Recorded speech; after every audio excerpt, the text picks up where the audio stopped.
Salut mon petit loup, on se retrouve aujourd'hui pour une nouvelle vidéo de deck building, ça fait longtemps. On va s'attaquer à un deck qui me tient à cœur, un deck que j'adore, un deck qui me procure énormément de sensations quand je le joue. On n'a pas l'habitude de le voir, mais je pense qu'on va le voir de plus en plus. On découvre ça ensemble, c'est parti.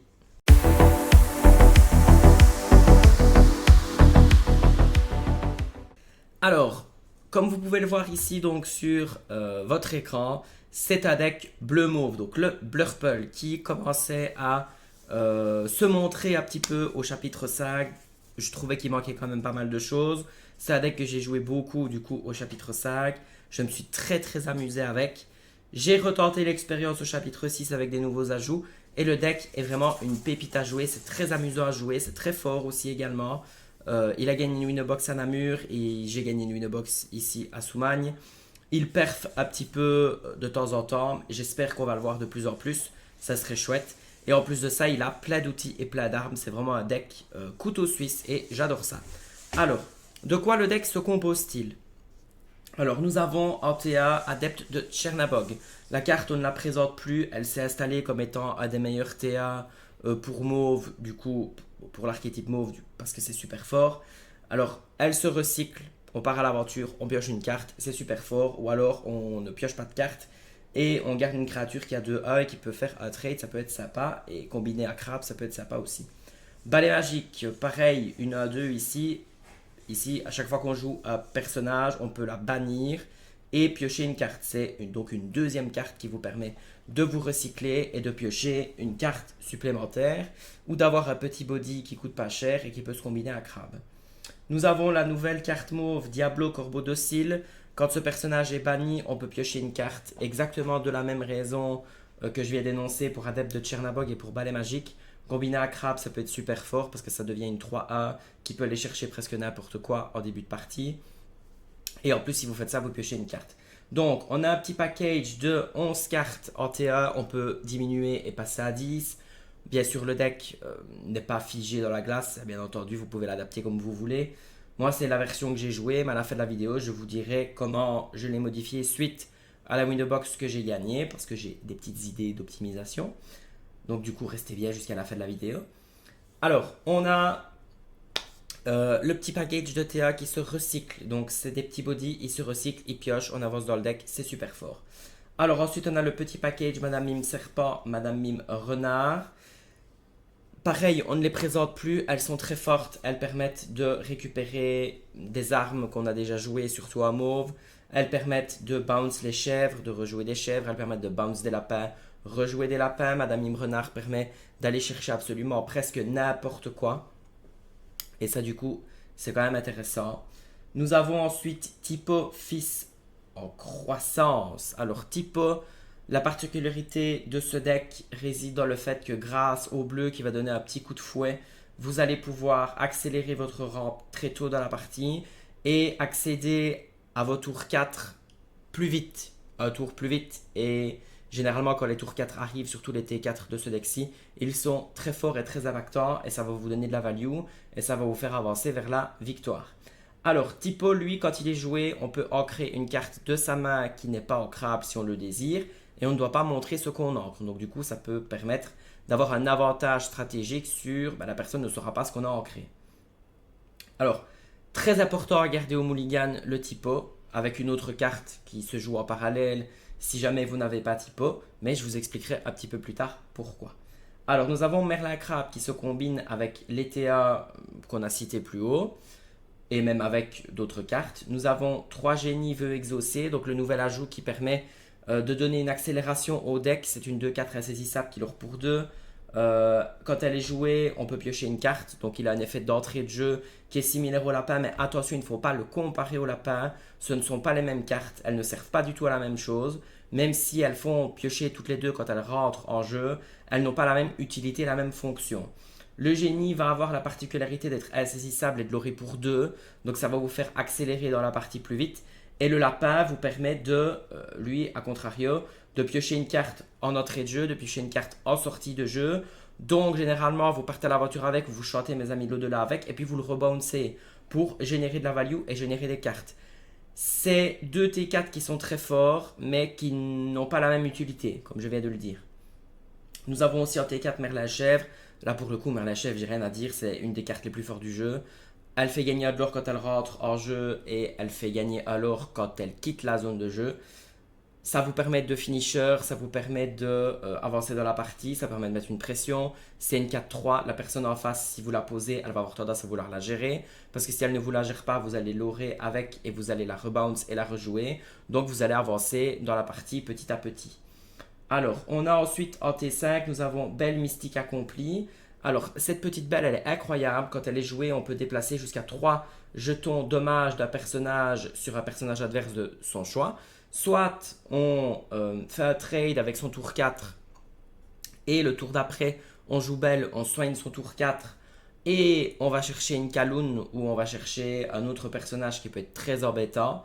Et ça, du coup, il faut savoir que quand vous jouez belle, si vous déplacez des dommages sur Kaloun, ça passe la résistance de Kaloun. Donc, du coup, vous déplacez 2 jetons dommages sur Kaloun et elle meurt parce que la résistance ne compte pas pour le fait de déplacer les jetons dommages. Parce que quand vous déplacez un jeton dommage, vous ne blessez pas la personne. Vous déplacez simplement un jeton. C'est mis ce qui est dit sur la carte.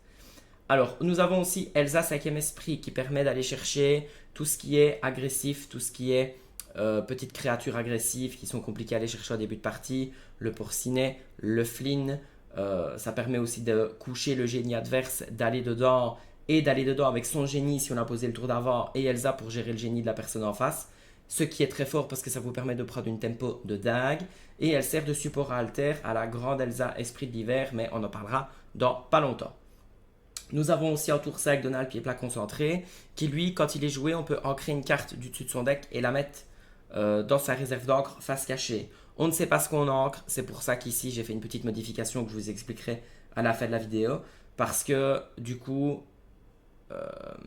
il faut éviter d'avoir des cartes en peu d'exemplaires parce que vous risquez du coup de ne pas les voir et vous n'allez même pas savoir que vous les avez mis en encre. Donc si vous comptez dessus, c'est compliqué.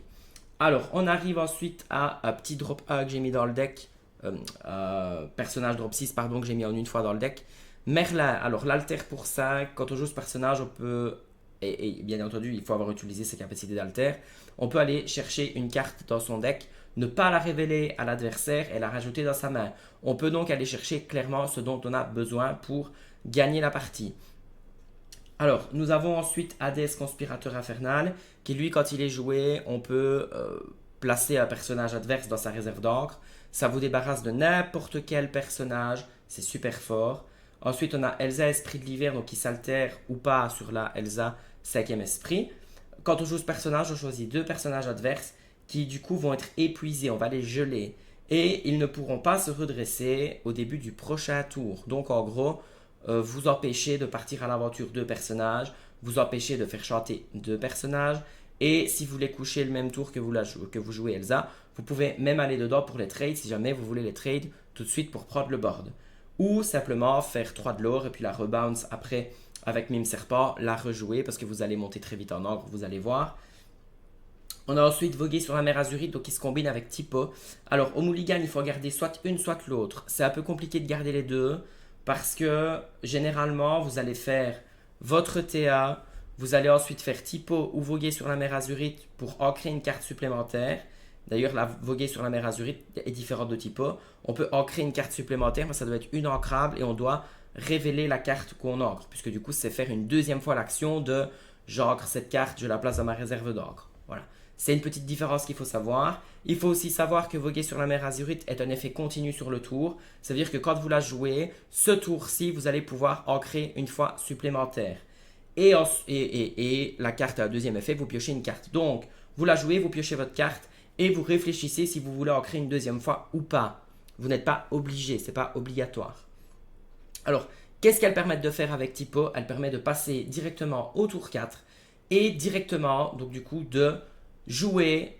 Alors, normalement, vous auriez dû jouer à tour 3 parce que vous êtes le tour où vous avez 3 d'encre. Mais là, vous allez avoir une 4e encre et vous allez pouvoir jouer votre génie, votre Merlin Lapin ou votre Merlin Chèvre. Donc, poser un drop 4 qui est très impactant, que l'adversaire va avoir du mal à gérer à ce moment-là de la partie. Et c'est ce qui va vous faire décoller. Ensuite, on a aussi 4 Mes Amis de l'au-delà. Ben ça, la carte, pareil, je n'en parle plus pendant des heures parce que c'est une des cartes les plus fortes du jeu également. Elle permet de piocher 2 cartes. Justement, vous mettez votre Merlin Lapin ou votre génie sur votre tour 3 qui du coup, vous allez jouer un personnage qui coûte 4. Le tour d'après, vous faites chanter votre personnage à 4, vous piochez 2 cartes, vous ancrez, vous êtes à 5 d'encre et vous pouvez jouer un tour 5. Du coup, à la place de jouer un tour 4. Donc encore une fois, vous jouez une créature qui est plus forte, qui arrive plus tôt dans la partie. Et ça va être comme ça pendant tout le deck. Alors, je ne vais pas bien entendu me contenter de ça. Je vais vous proposer autre chose. C'est-à-dire que je vais vous expliquer en gros ce qu'il faut garder au mulligan. Comment vous devez jouer, en tout cas en partie. Parce que vous allez voir que pour ceux qui l'essayeront, le deck bleu-mauve est un deck très difficile à jouer. C'est très différent de ce qui est connu à l'heure actuelle et du coup c'est ce qui fait que c'est un deck dans lequel on peut faire beaucoup de misplays quand on joue au début, mais je vous assure que laissez-vous une chance, faites des misplays, apprenez de vos erreurs et vous allez voir que chaque game va être différente et vous allez vous rappeler des misplays, vous allez adapter votre style de jeu en fonction de contre quel match-up vous jouez et du coup ça va être juste incroyable, les parties sont incroyables, j'adore le deck. Alors, en gros, qu'est-ce qu'on garde au mulligan? Il faut ATA, donc balai magique, adepte de Chernabog, Diablo. Alors, si on a le choix et qu'on a en main plusieurs TA et qu'on doit choisir lequel on garde. Alors, ça dépend contre qui vous jouez. Si vous jouez contre un deck agressif, gardez Diablo. C'est pas la meilleure des idées parce que Diablo va être une 0A. La personne en face ne va presque pas aller le chercher parce que si elle joue un deck agressif, elle va essayer de mettre du board tous les tours et faire du lore à tous les tours, donc elle va s'en foutre de gérer votre Diablo. Et votre Diablo, pour que vous puissiez gérer une créature avec, il va falloir attendre de mettre un Merlin Crabe. Sauf que le deck, si vous mettez un Merlin Crabe sur votre tour, du coup 3 alors que vous avez 4 d'encre, ça peut du coup vous ralentir dans votre escalade de gameplay. Par contre, si vous n'avez que ça à faire, ça peut être sympa. Mais du coup, contre un deck agressif, il vaut mieux garder Adepte de Chernabog ou Balai Magique. C'est pas grave si vous ne piochez pas, parce que contre un deck aggro, de toute façon, il va s'épuiser beaucoup plus vite que vous piochez avec le Balai Magique ou pas. Et c'est mieux de garder une créature qui peut aller chercher un petit trade. Par exemple, Balai Magique va aller chercher une petite Maléfique ou une petite Lilo. Adepte de Chernabog va peut-être aller chercher un mouche qui aura déjà eu un dégât sur lui, ou pourra aller chercher un porcinet, permettra de temporiser le Flynn, parce que si vous jouez Diablo et que vous jouez contre un rouge mauve et qui joue Flynn, et que derrière vous ne mettez pas un personnage qui a plus de 2 d'attaque, ça va être compliqué. Enfin voilà, ici c'est vraiment dans l'idéal, mais sinon il vous faut ATA. Ensuite, comme T2, il faut d'office typo ou voguer sur la mer Azurite. Si vous avez le choix, encore une fois ça dépend contre quoi vous jouez, soit vous vous permettez de garder voguer sur la mer Azurite pour piocher une carte et en créer une autre carte ou potentiellement la carte que vous aurez piochée ou en créer une ancrable si vous avez l'occasion de le faire. Mais il ne faut pas que ce soit contre un deck agressif encore une fois parce que le deck agressif, vous n'allez pas mettre de board. Et encore une fois, Typo a la même logique que Balai Magique et Adepte de Chernabog. C'est que si vous mettez Typo, vous avez un deuxième body qui a un d'attaque qui peut prendre Crabe et qui peut aller chercher un trade. Et ça du coup, ça peut être assez intéressant. Mais si vous pouvez vous permettre d'être un petit peu, de ralentir un petit peu ou simplement que vous n'avez pas le choix parce que vous n'avez pas Typo, vous gardez voguer sur la mer Azurite et là du coup vous allez pouvoir, grâce à Typo et voguer sur la mer Azurite, à votre tour 3 arriver à 4 d'encre et du coup vous allez pouvoir jouer vos T4. Donc du coup en gros il faut aussi garder un T4 au mulligan. Après encore une fois le choix, si on a le choix et qu'en mettre départ on doit mulligan un des T4, la chèvre généralement vous n'allez pas la garder au début. Sauf contre un deck qui est susceptible de vous faire bagarre ou de vous faire kit. Parce que chèvre ne prend pas bagarre et kit. Et chèvre pourra chanter mes amis de l'au-delà. Pourra du coup ne pas être géré par la carte de gestion en face. Et pourra vous permettre de garder votre avance. Du coup sur le fait que vous ayez carte d'encre et que vous ayez mis une grosse créature. Mais sinon, de manière générale, il vaut mieux garder le génie ou le lapin. Donc le génie pour l'aurer à 2 et pour avoir une insaisissable pour gérer d'autres insaisissables. Et Merlin qui vous permet de générer beaucoup plus de cartes. Encore une fois, si vous devez aller plus vite, vous devez jouer le génie dans le sens où vous l'aurez à 2, donc vous pouvez être très menaçant en lore. Ou alors si vous pouvez ralentir un petit peu, vous jouez lapin, comme ça vous générez des cartes. Vous essayez d'avoir plus de cartes que l'adversaire et c'est au final ce qui va vous faire gagner. Parce que quand vous allez piocher vos cartes, vous allez avoir des solutions. Si vous avez en mettre départ Madame Mime Serpent et Merlin Lapin, je vous conseille de garder du coup les deux. parce que vous jouez lapin, vous chantez après avec mes amis de l'au-delà si vous l'avez, ou alors vous partez à l'aventure, vous jouez Madame Mime Serpent, vous repiochez une carte et vous jouez d'autres cartes sur le côté. Et en dernier recours, vous gardez la chèvre. Moi, de temps en temps, j'aime bien garder la chèvre contre du gris parce que du coup, des fois, il faut aller chercher des Lorenz, il faut aller chercher plein de cartes qui sont dérangeantes. Voilà, ça reste une 4-3. Elle fait peur, on a envie de la gérer quand elle touche le board. Elle peut se prendre des missiles, du coup, ça peut rester très fort aussi. Et je la garde aussi généralement contre du bleu-rouge parce que le bleu-rouge peut aller très vite chercher le génie et le merlin lapin avec bagarre, avec bloc de glace 6 sous. Donc du coup c'est un peu dommage, ça vous fait perdre votre tempo. Et c'est plus simple du coup de jouer chef parce que du coup elle ne se prend pas les mêmes missiles. Alors, ensuite, si vous avez l'occasion de garder un T5 quand même, vous gardez un des 3. Alors, Donald permet, donc du coup, dans la curve, je vais dire classique, TA, Typo ou Voguer sur la mer Azurite en T2. Ensuite, en T3, vous mettez Génie, Merlin Lapin ou Chèvre. En T4, vous mettez votre T5. Si vous mettez Donald, vous allez passer du coup à votre tour 5 officiel avec 7 d'encre. Donc du coup, ça vous permettra de directement jouer un Hades Conspirateur Infernal si vous l'avez en main, parce que du coup, c'est super fort, ça met une 3-6 quand vous avez normalement l'occasion de jouer un tour 5, ça veut dire qu'en face, il va pas savoir la gérer tout de suite. Vous allez lui gérer une créature, alors vous allez l'aider, parce que vous allez lui donner un d'encre, mais au final, puisqu'avant vous avez déjà mis du board et vous avez déjà probablement fait quelques trades ou fait quelques poids de l'or, ça met une pression de dague. Si la personne ne la gère pas en face, vous allez faire de l'or et vous allez potentiellement la rebounce et la personne sait que vous allez la ressortir. Donc si elle sort un génie, si elle sort un Lorenz, un Pluto ou n'importe quelle carte qui dérange, vous rejouez Hades derrière et vous lui renvoyez dans son encre. Donc au final, ça met une pression de fou. Et du coup, le tour d'après, sur votre tour 6, vous êtes à 8 d'encre et vous pouvez jouer la grande Elsa Esprit de l'hiver sans forcément l'altérer sur Elsa 5e Esprit parce que souvent, quand on joue Elsa 5e Esprit, on couche un personnage en face, on va mettre des dégâts sur Elsa. Si on a l'occasion le tour d'après de le soigner avec Belle, du coup, on peut déplacer les dégâts d'Elsa et les mettre ailleurs et altère juste après avec la Elsa. Mais du coup, moi, ce que je fais souvent, c'est que je joue Elsa. Si j'ai pas Belle, je vais quand même chercher un trade avec la Elsa pour prendre le board. Et par contre, je n'altère pas Elsa. Je ne l'altère pas, en tout cas systématiquement. Il y a des match-ups contre lesquels je vais attendre simplement d'être à 8 d'encre pour pouvoir jouer Elsa, pour avoir du coup deux persos, pour potentiellement garder la petite Elsa si on ne me l'a pas gérée, pour alter plus tard une autre Elsa que j'aurais pioché. Et du coup, ça fait des dégâts, surtout qu'après on peut les rebounce, etc. etc. Et nous avons mes amis d'au-delà, ça forcément vous gardez au mulligan si vous avez besoin de piocher. Si vous jouez contre un deck aggro, vous pouvez clairement l'ancrer ou la remettre dans votre deck pour mulligan des personnages parce que du coup vous n'avez pas spécialement envie de faire chanter un de vos personnages contre un deck aggro parce que vous allez vouloir et il va falloir quand même prendre le board un petit peu sinon ça va être compliqué. Alors tout le but du deck du coup vous l'aurez compris, je répète, c'est ATA, Typo ou Voguer sur la mer Azurite. Ensuite on garde AT4. Si on a AT5 tant mieux, sinon on chante, etc. On gère de la value, on joue ces petites créatures. On trade avec les Madame Mime Renard, on trade avec les Merlin Crabe, on trade avec les serpents, on rebounce les lapins, on peut même rebounce les génies si on a envie, on joue Elsa, etc. etc. Et en fait, vous prenez de vitesse l'adversaire et l'adversaire va se sentir du coup dépassé et vous allez simplement finir par l'avoir à l'usure parce que vous allez gagner, vous générez de la value, vous piochez des cartes, vous faites du lore presque à tous les tours. Vous avez des outils pour aller chercher à distance des personnages avec Belle, avec Elsa 5e Esprit. Et du coup, la petite modification du coup que j'ai fait pour le deck, c'est que Merlin Visionnaire Éclairé, et on va le faire ensemble, Merlin Visionnaire Éclairé, je vais le remplacer par Hades et je vais vous expliquer pourquoi. Alors, j'ai enlevé Merlin Visionnaire Éclairé parce qu'en fait, quand je l'altère et que je vais chercher une carte qu'il me faut pour gagner, j'ai généralement déjà gagné parce qu'il ne faut pas l'altérer trop tôt. Et en plus de ça, j'ai tendance des fois à attendre de le piocher alors que je l'ai ancré avec Donald.